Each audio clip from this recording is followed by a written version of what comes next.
All right, everybody, welcome in and welcome back. Season 4, episode 20, aka our 131st show. Oh, and scene. Yeah, we can end the podcast right there, I think. Thanks, guys. I've been Andy Paulsman Paul. Oh, that was good. Yeah, we're just. You said it best before we started, Andy. We're just gonna rip this Band-Aid off. Yeah, it was not a good week. I was telling you off air that I saw one result. I didn't see the two results. Yeah. So that can only compound things. So, but like anything, like they do in therapy, they just say start talking. So, therapy session. Yeah. Go. Okay. So Barcelona played Atletico Madrid midweek in the Copa del Rey semifinal, 2-leg event.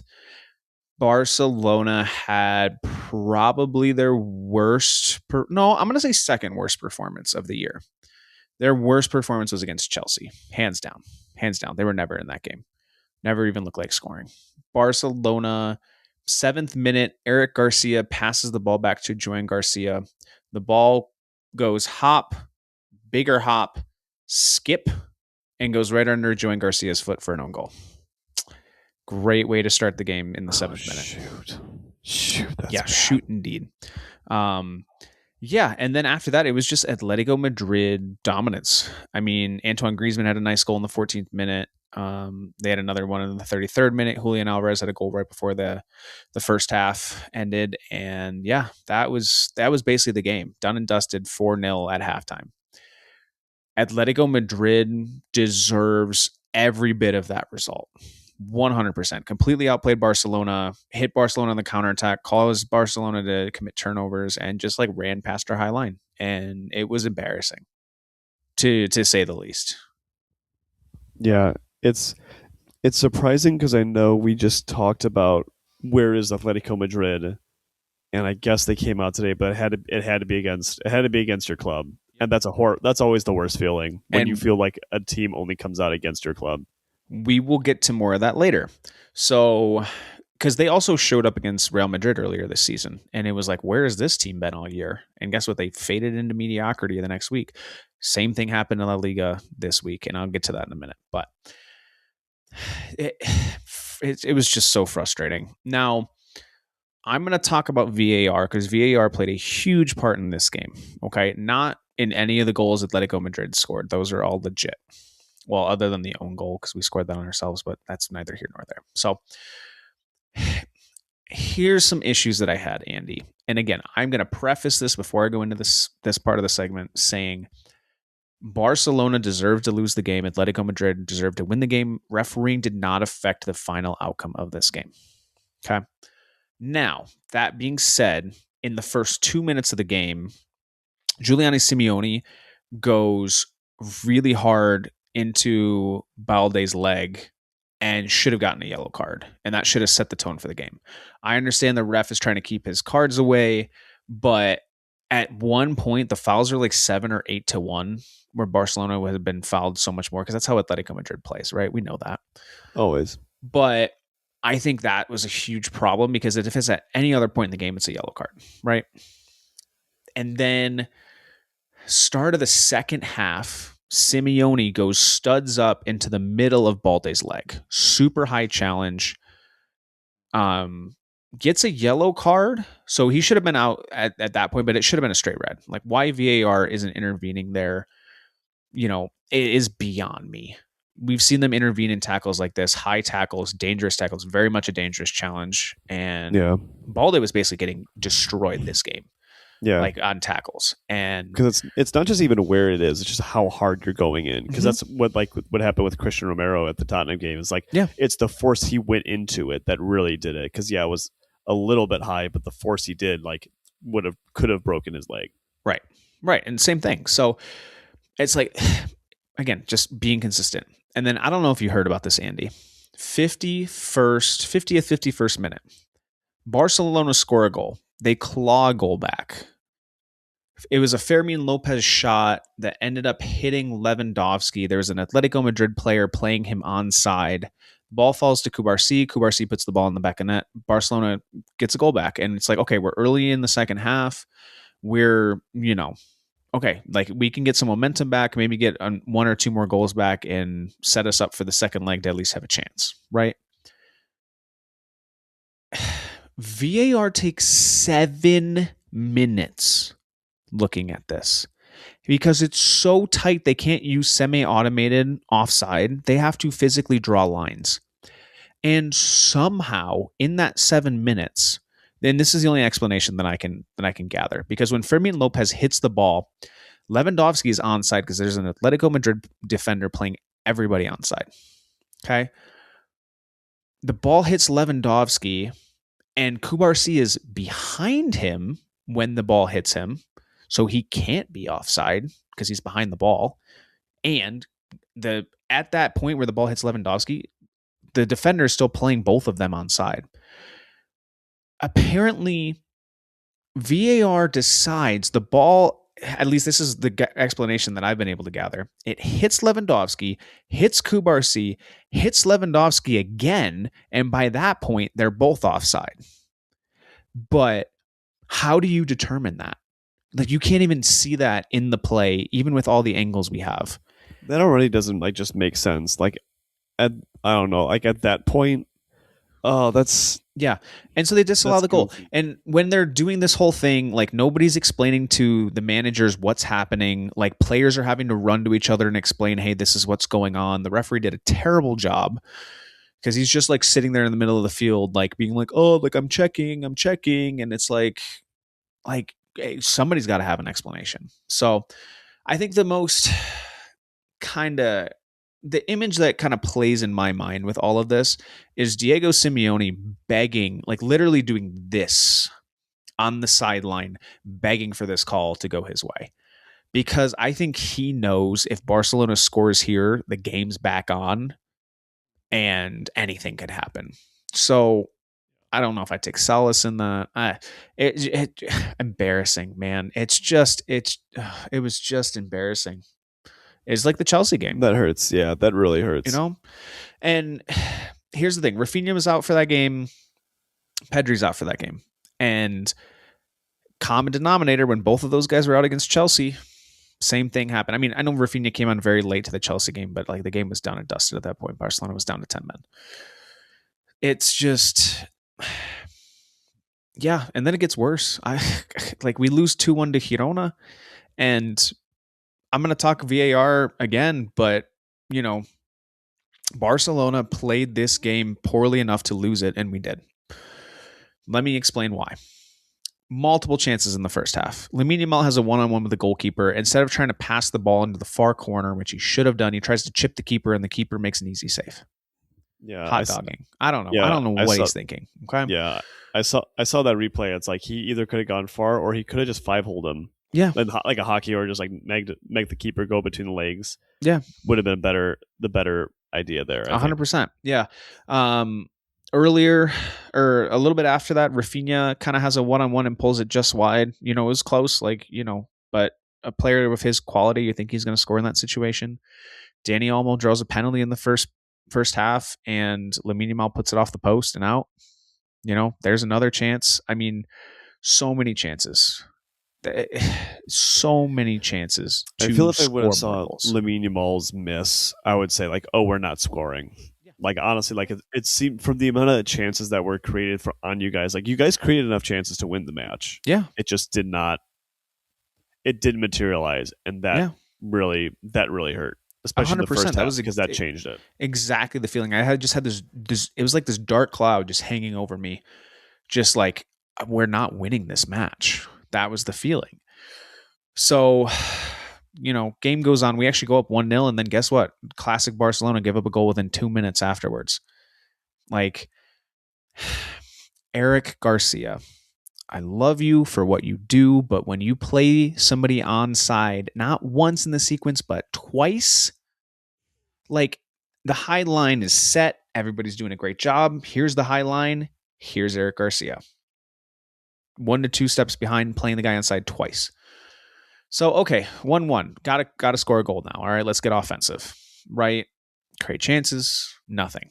Now I'm going to talk VAR. Okay? There are a couple of key decisions that went Girona's way, which is why they ended up winning the game. Okay. One of them, which probably, I don't even know if you saw, listeners, I don't know if you saw either. There's a ball played in the box. Eric Garcia is going up for the header. He is by far and away the only one there. The defender, there's a defender on his back. The defender cuts him out from underneath him. Okay. No real attempt to play the ball anywhere on the field. That's a foul. Okay. Because it's in the box, and I'm guessing because Barcelona had a penalty already, referee doesn't even look at it twice. But again, it's one of those things where that's a dangerous play on a player who's in the air. You have to call it like it's a dangerous play, and it's a foul in the box. Now, again, Barcelona doesn't deserve another penalty. They already got one and should have converted it. Okay. And then late on in the game, Koundé and a Girona attacker go for the ball. The Girona attacker gets the ball first, but as he comes through with the ball, he stamps on Koundé's ankle with his studs, which is 100 times out of 100, it's a foul. Play goes on. They score from that play because that happened like at the top of the 18. Yeah. And I'm sitting there thinking VAR has to look at this. This is 100% a foul. Everybody that I was seeing was saying it was a foul. For some reason, the color commentator's like, oh, it's not that much of a foul because he had already won the ball. I'm like, I don't care if you win the ball. If you go studs up into somebody's ankle, it's a foul 100 times out of 100. Yeah. No VAR call. Referee doesn't even take a look at it. Girona wins 2-1. What I have learned since then, I found this out today, the VAR official who did not call that down has been suspended. And is deserving of it, 100%. Like, that is blatant. It is obvious. Like, it doesn't do us any good. But, like, I just... Andy, I'm done. I'm done. Get VAR out of the game. I can't. VAR can't even handle the most obvious of situations. And when they do, they take 7-8 minutes and rule out a goal that they make up things. Like, I just... Like... Yeah. Get it out. Get it out. Yeah, because it is.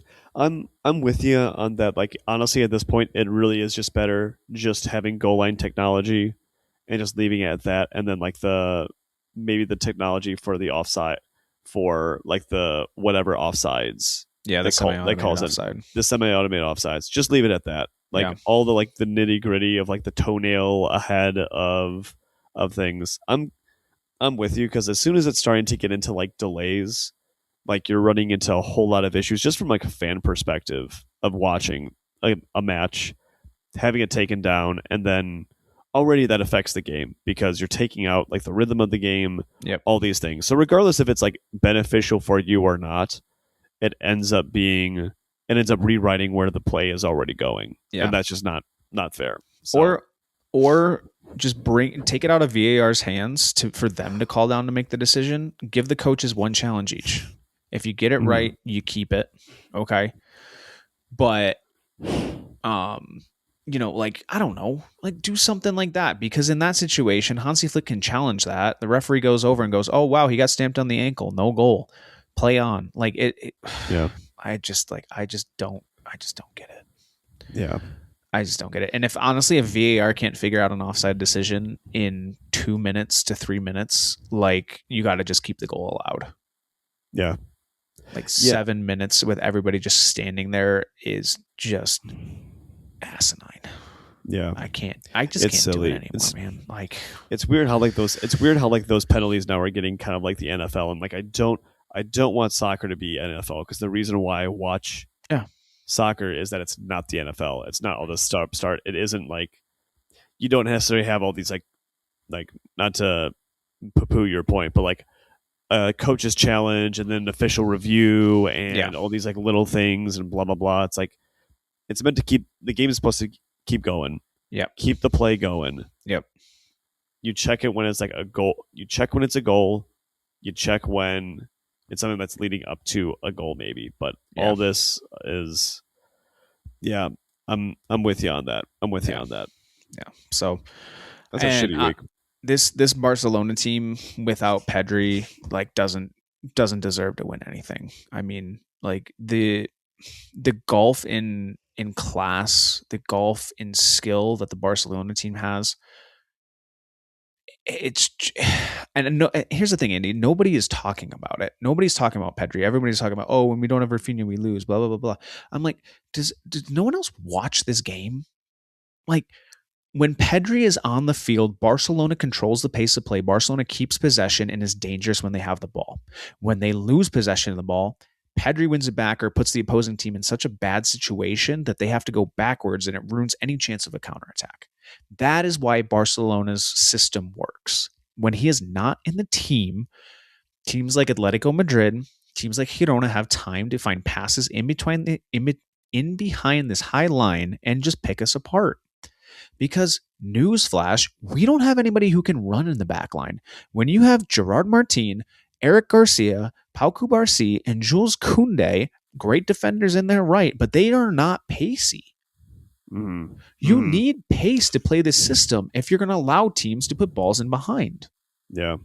So- I was surprised in Girona how much, like, I was able to watch the ESPN FC highlights of it. So what I noticed was, like, a problem that I've seen with United under Amorim, and it might be creeping back up under Carrick. I just haven't seen it yet under Carrick. So, but any case, like, how quickly that Girona was able to be on your defensive line and just get, like, bypass the midfield. Yeah. Seemed a lot. Obviously, I know it's a highlight reel, but it seemed like a lot. Yeah. So that's really where that midfield comes in, is like, where is the midfield there to come back? Pedri would be there. Pedri would be there to stop it, or Pedri would make sure that if the ball is turned over, if there was a ball turned over, he's just that good where, like you had said, he's not going to give it up in a bad spot. Right.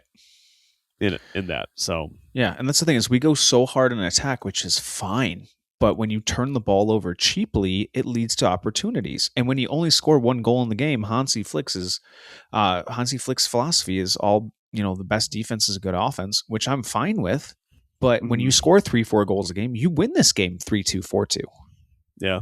It's not a problem. But when you're held to one goal or 0 goals against Atletico Madrid, you're not going to win games. Yeah. We need to figure it out. We need to figure it out freaking fast. And I'm just annoyed. Like, I just, it's feast or famine with this team. Like, figure it out. Yeah. And honestly, just wake me up when Pedri's back in the squad. Like, do you think Hansi can find a solution?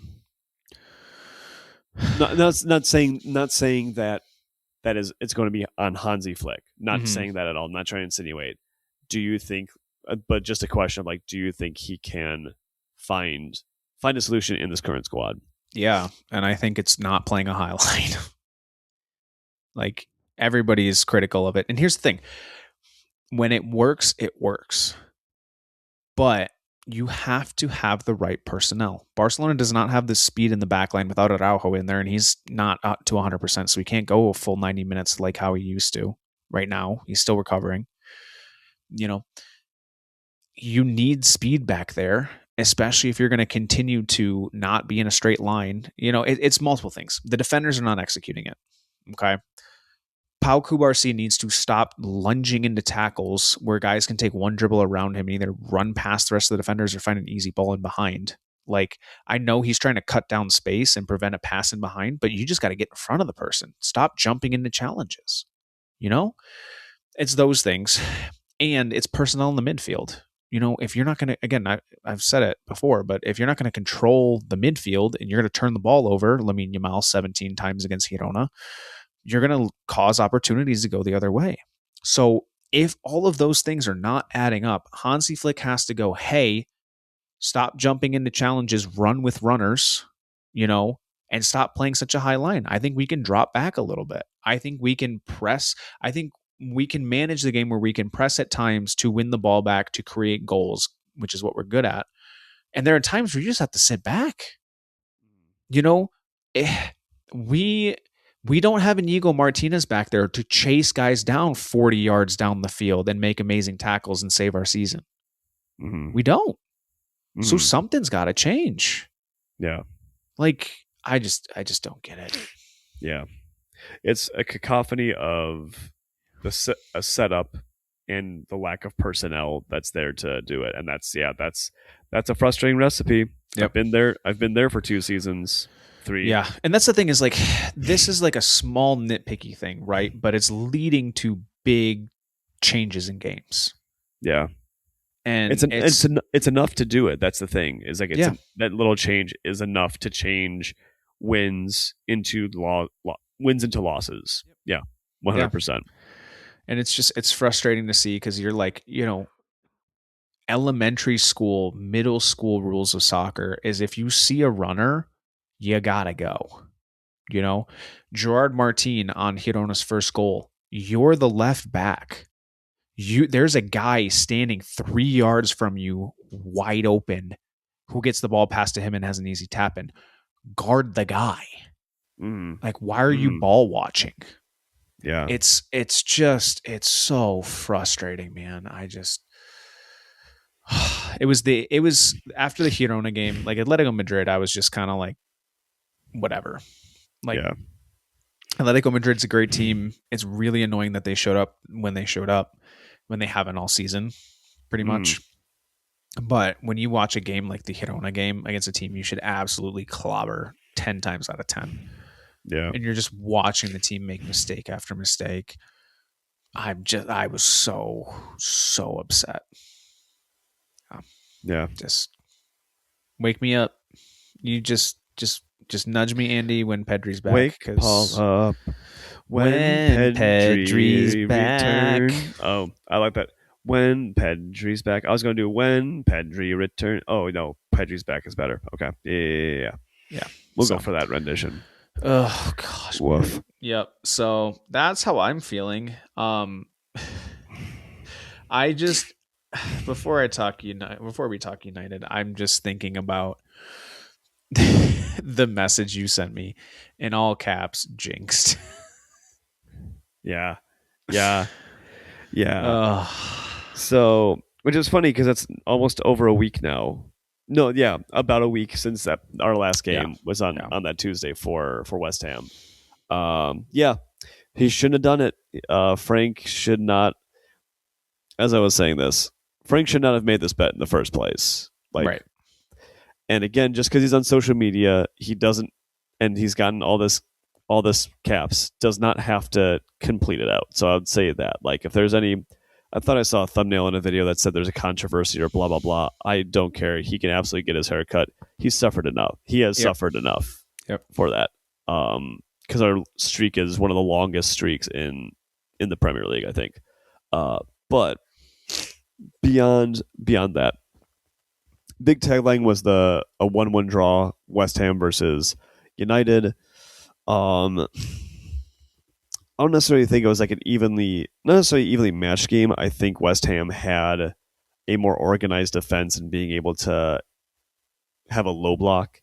And defensively, I think just Shaw could not contain Jared Bowen, and Shaw could not out physical anyone in a header in that game.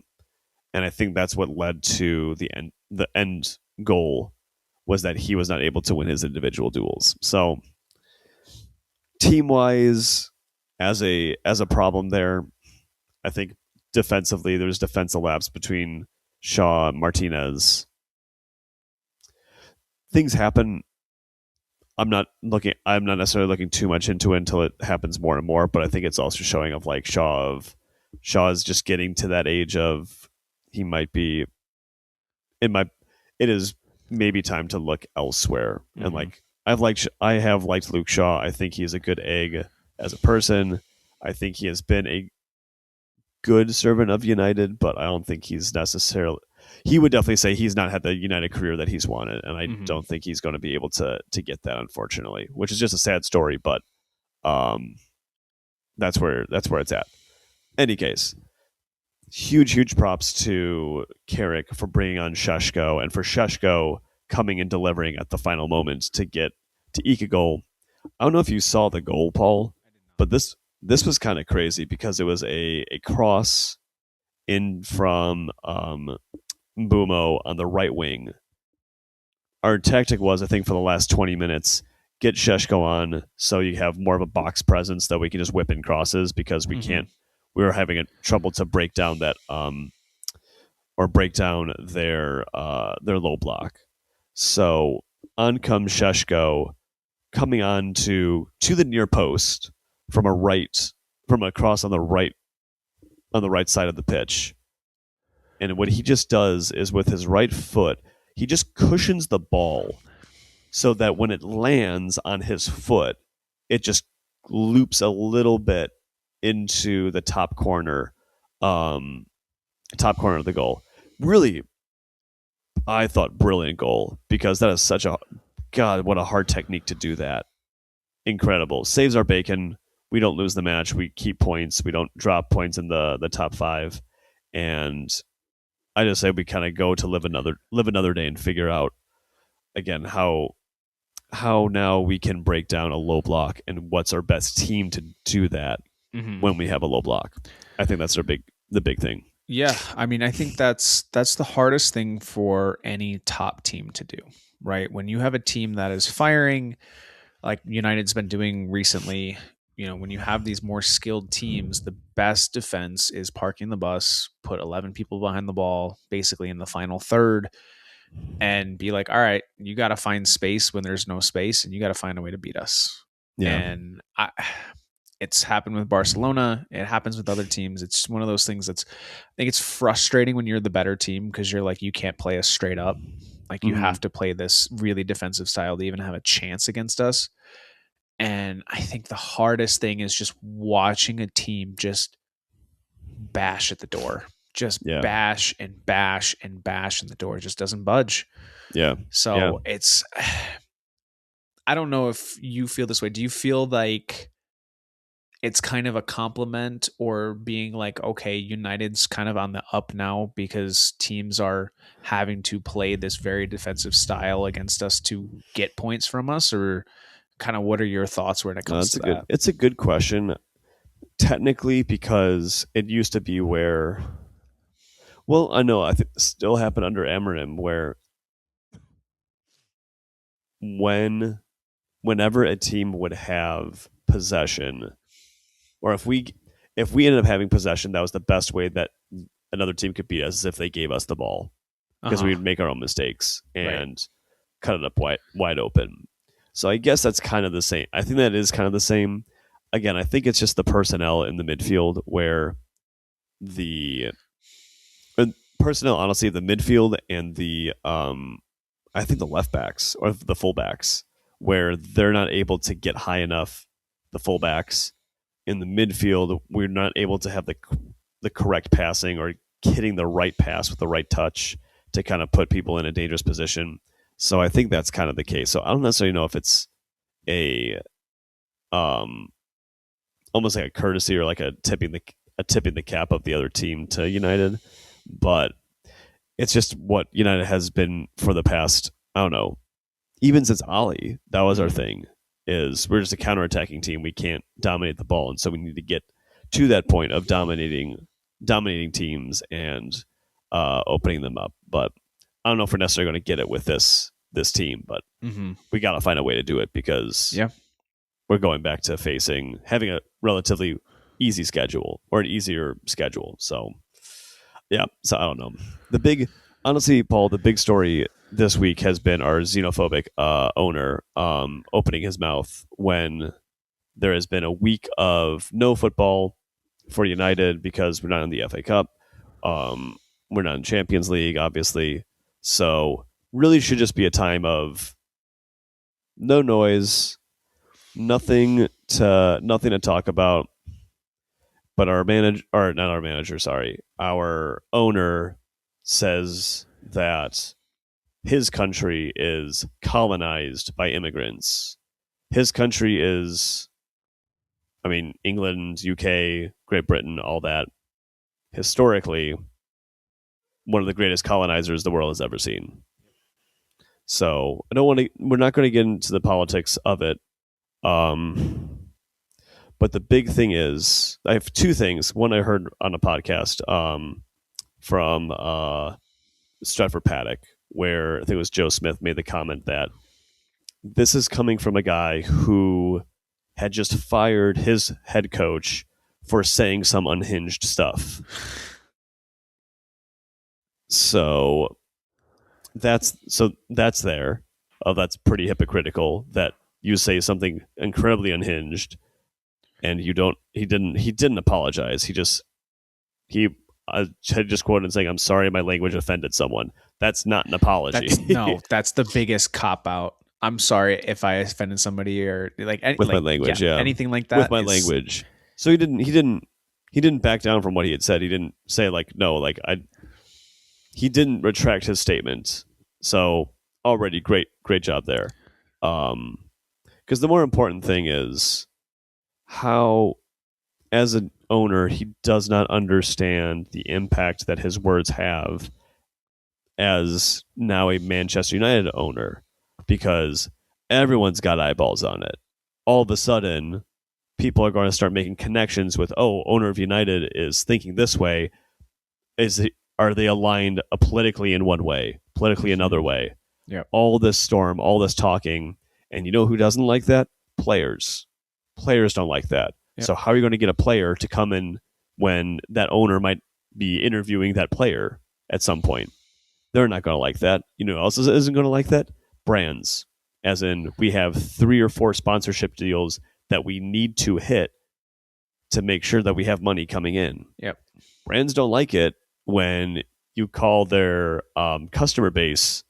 When you call it their customer base, that's not going to be good. So already he's going to shoot himself in the foot for this. Yeah. And again, kicking all this up. So again, I'm not going to try to put my political spin. I'm just trying to say that as a owner, all you have to do is not say something politically inflammatory, regardless of what you're at. Because he was at a business event. However, does not matter. If you say something that has it's going to have crazy repercussions. Yep. And if you're so smart as a captain of industry, bastion of the UK or whatever, you would think you would know that, my words actually do have quite a big megaphone when you have one of the largest, if not the largest club in the world. So that was that. So frustrated in a very different sense than you are, Paul, but still in that boat there. But anyway, let's change the vibe. Let's go to the other leagues and see what is happening. So, Paul, I think you took on the Bundesliga this week. What did you notice? Yeah, so Bayern and Dortmund continue their winning ways. Bayern ends up waxing Werder. So I did waxing, but Werder starts with a W. I liked it. So I liked it. 3-0, and then Dortmund munched Mainz 4-0. So they keep their pressure on each other. The moon munched Mainz. Love it. Yeah. So what that means for the standings is Bayern has 57 points, Dortmund still behind 6 points with 51, and then Hoffenheim and Stuttgart kind of regain some form themselves, 45 and 42 points respectively there. So still a 2-horse race, and Dortmund still keeping it close. Just stay in touch. If Bayern stumbles, you never know what could happen. Yep. Yeah, you get down to 3 all of a sudden. I don't know if they face each other already, but I think that game looks bigger and bigger. I think they still have yet to face each other for the second half. They can't, that match looks bigger and bigger. So they keep it within that. That's going to be huge there. Yep. All right, Paul. Heading back to La Liga. Yeah. So guess what? Real Madrid won. They roasted Real Sociedad 4-1. So Barcelona's in second place. Yay. We deserve it based on how we're playing. So, and then guess what, Andy? Remember that mention I had about 20 plus minutes ago about Atletico Madrid? Well, guess what? They pooped the bed 3-0. 3-0, Andy, against 17th place Rayo Vallecano. Are you kidding me? We just lost 4-0 to that team. And to be fair, the Atletico Madrid team that showed up against Barcelona was so good. Like, this is the team they should have been all year. Gosh, man, if we had played that version of them, we would have won like 17-2. I don't know. Yeah. But yeah, so that that happened. And then Villarreal, they ended up ghosting Getafe 2-1, which means they didn't show up, Andy. So what that means for the standings is Real Madrid has 60 points, Barcelona 58, Villarreal with the game in hand 45, tied with Atletico Madrid, but are ahead on goal differential, and they have the game in hand. So Yeah. it's still a 2-horse race, but I am so frustrated because we have just we've taken out a nice little, taken the cloche off, silver platter. Here you go, Real Madrid. Here it is. Take the league back. Well, is there another? I forget if there's another El Clasico. Yes. That's already used. Okay. Yes. So there's another El Clasico. Yep. There is still at home for Barca. So that's big. Yep. There is still time. It's not great. It's not great losing at end of or mid-February. However, also Real Madrid had to take all that time this season to get to this point. So it's still a race. It's not. Oh, it's yeah. It's definitely not over. No, it's just one of those things where, like, seeing the trends of how we're playing is just like, I don't know how we can win anything. Yeah. We're not winning the Champions League playing like this. Yeah. We're not winning the league playing like this, and we're almost out of the Copa del Rey playing like this. So, yeah, I get you. Well, anyway, let's move on to happier things in Italy. Anytime I hear you talk about Italy, Andy, I just think about Italian food, and it makes me happy. Awesome, yes. And there is the Olympics that are happening. Yes, that also too. In there, which I've been so bad at watching the Olympics, and it makes me sad because I do really, really enjoy the Olympics, and I do love Italy. So at least I can do is talk about their football. Inter ended up beating 10-man Juve, so they keep their position. What is up with Juve going down to 10 men recently? I'll get to that in the Champions League. I don't know. Yeah, I saw that too. That they also went down to 10 against in the Champions League. So I don't necessarily know what's going on there, but it's odd. It's odd seeing now a perennial who I used to see always winning Italy, and now they're struggling. So. And especially after the Derby della Sole, which I think is my favorite name for a derby. It's the derby between Roma and Napoli.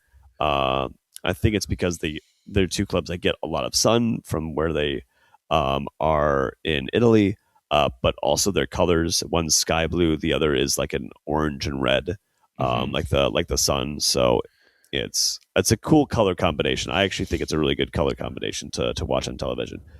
Ends in a 2-2 draw for them, so they share the points. So that really keeps Inter and Milan in the top two spots. With Inter at 61, Milan 53. Milan has yet to play their match from this match week. Napoli have 50 points, and Roma are now in the fourth spot with 47. Cosenza bounced back from last week where they had lost 3-0. Now they got a 1-0 victory against Syracuse Calcio, and then a 3-0 victory over Audace Cerignola. Yeah, Cerignola, to put them back in fourth place in Serie C. Nice. Paul, heading into the Premier League, I'll just give the Premier League updates. FA Cup, I did not care to go into. We'll get there once we get to the semis. Yeah, we'll wait for then, because still have Wrexham potentially that could get to all the way through the FA Cup. But awesome. Arsenal's big draw with Brentford and City doing the business against Fulham means Arsenal have dropped points. So their 8-point lead at one point, I think, is now down to 4. So that's been halved. Villa did find their winning ways. They beat the Birds of Brighton to make a top 4 of Arsenal with 57, City with 53, Aston Villa with 50, and United at 45. Paul, what's that Champions League looking like? Yeah, so it's the playing games, Andy. We had half of them today. I believe we have the other half tomorrow. It is a two-stager, as you know. So Real Madrid ended up beating Benfica 1-0. There are huge fireworks in this game. Vinicius Jr. scores in the 50th minute, goes over and basically does a kind of rude-ish gesture towards the corner flag. Um, listeners, you can look that up if you want. I'm not going to explain that anymore. Ends up getting a yellow card. He's incredulous that the referee gave him a yellow card. And then a Benfica player apparently pulls his shirt kind of over his mouth so nobody can read his lips.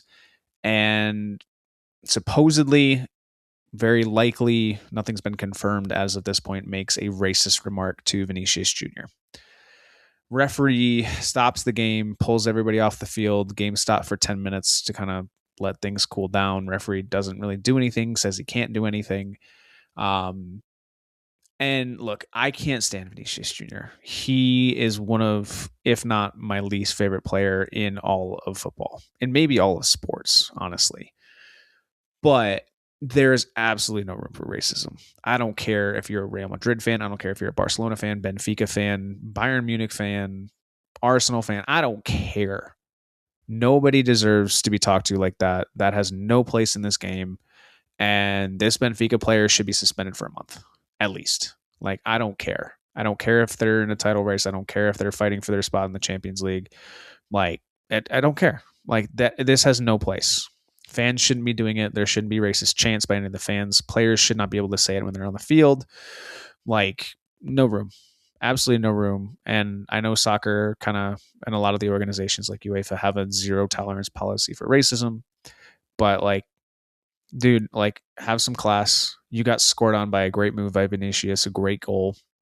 Yeah, he made a rude gesture towards your flag, maybe towards your fans, whatever you want to say. That does not excuse your use of that sort of language or statement, however you want to say it. Like, yeah, 100%. No place. 100% agreed. I really want there to be change, and I want it to just be as serious as possible, where it's like, you say a racist remark, your contract's up. Like, your contract's up. Like, you lose your contract, and like, sure. Yeah. I'm 100% for that. I know, yeah. I'm sure players' unions would not be for that, but to me, this oversees a lot of that, because this needs to stop. Yeah. Enough's enough. Yep. Enough is enough. You got to make it accountable. So make it accountable. Go for it. Yep. So, yeah. And Vinicius Jr. should not have to deal with this. He's dealt with this before. He's spoken out about it, and he shouldn't have to deal with it. Yeah, he's a giant crybaby, and I can say a bunch of other things about him, but again, no place for that in this game. So, agreed. No place for that in this world. Yeah, so agreed. But yeah, so that was kind of everything that happened in that game. PSG, they actually ended up needing help from Monaco going down to 10 men. They end up winning that game 3-2, barely. So we're going to have eyes on the second leg for that one. Dortmund pretty handily beat Atalanta 2-0. And then again, Andy, like we mentioned, Juventus ended up going down to 10 men. They actually did it when the game was at 3-2. So Galatasaray took advantage of that and ended up scoring 2 more and going 5-2 up in the first leg. So exciting stuff. We'll see what the kind of second half of those games are like and what the other half of the playing games are like starting tomorrow. I'm just glad Barcelona didn't have to play in any of that this week. So yeah, give them some extra time for that. Definitely. Oh gosh, man, we need a time capsule. Yeah, we need time travel.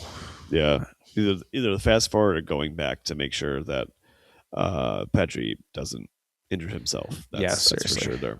Seriously. So, boy, oh boy. Well, we'll go and put Paul out of his misery. We'll get to the Supersubs, Superduds. Paul, who do you have as your Supersub and Pooperdud? I almost said poop. I said Pooperdud. Yeah, Supersub and your Pooperdud. It is. Both of our Superduds this week are Pooperduds. Mm-hmm. Absolutely. So, I think first one is Atletico Madrid's first half against Barcelona. They played extremely well. I got to tip the cap to them. I think, yeah, classy of you to tip the cap. Always. I mean, you gotta call it how it is. Like that's how it is. So, but on top of that, Pooperdud, Atletico Madrid's La Liga performance. It's just like you lose to the 17th ranked team 3-0 after putting up that great performance against Barcelona. Terrible. Yeah, Barcelona's last 2 performances, absolutely pitiful. And then the VAR decisions, man, like I mentioned, just get out of the game. If you're not going to use it how it's supposed to be used, and it's supposed to not be subjective. It's supposed to be purely objective. If you can't do that with VAR, it can't be in the game because it's made referees lazy. That what happened with Koundé should have been called on the field. The referee literally is 2 yards away from it, staring at it, but he's told to let the play out, and then you can call it back if it's a foul. You can't, unblow your whistle and stop what could be a goal scoring opportunity. Like, it's get it out. I'm done. I tried my best to defend it and say they just need to tweak it. They need to tweak it. I'm done. Get it out. Done. Yeah. Hey, no complaints from me. I'm totally down for getting that kind of, I don't know, that just getting it done. Like I'm with you. Yep. So I guess, I will say for mine, Paul, I'm going to go with Sesko saving United. Could be the start of him starting to get some starts to help us break down some low blocks if we can keep that up. And then I'm going to say this is the inaugural pooper dud of our owner. You have to know better. Just in general, I have my feelings. I have my feelings of what he had said, but he has to know better. He has to know better, and for him to not do that, to put his own club into jeopardy because of it, and I mean jeopardy because money-wise coming in, you get a big pooper dud for that. So. Yeah, and I'm gonna second that by the Benfica player who made the racist comment towards Vinicius Jr. That's a pooper dud. Yep. That's a huge. Yep, that's our next level. We'll have to find a different level of a super sub because we already now have 2 levels of super dud. You have the super dud and then the pooper dud. Pooper dud's like really, really bad. Yep. So this is worth it for it. But anyway, guys, thanks for hanging in. Hopefully, fortunes change real quick. United plays I think on Monday, the 23rd. Paul, I don't know when Barca plays, but we'll be bringing... I don't know. I'm numb to it. I'm asleep. Wake me up when Pedri returns. We'll definitely do, but the podcast must go on. The podcast must go on. Unfortunately. But thanks guys for hanging with. But we'll talk to you guys next week. I have been Andy. Paul's been Paul. With that, I'm wishing you all a big old bye. Bye.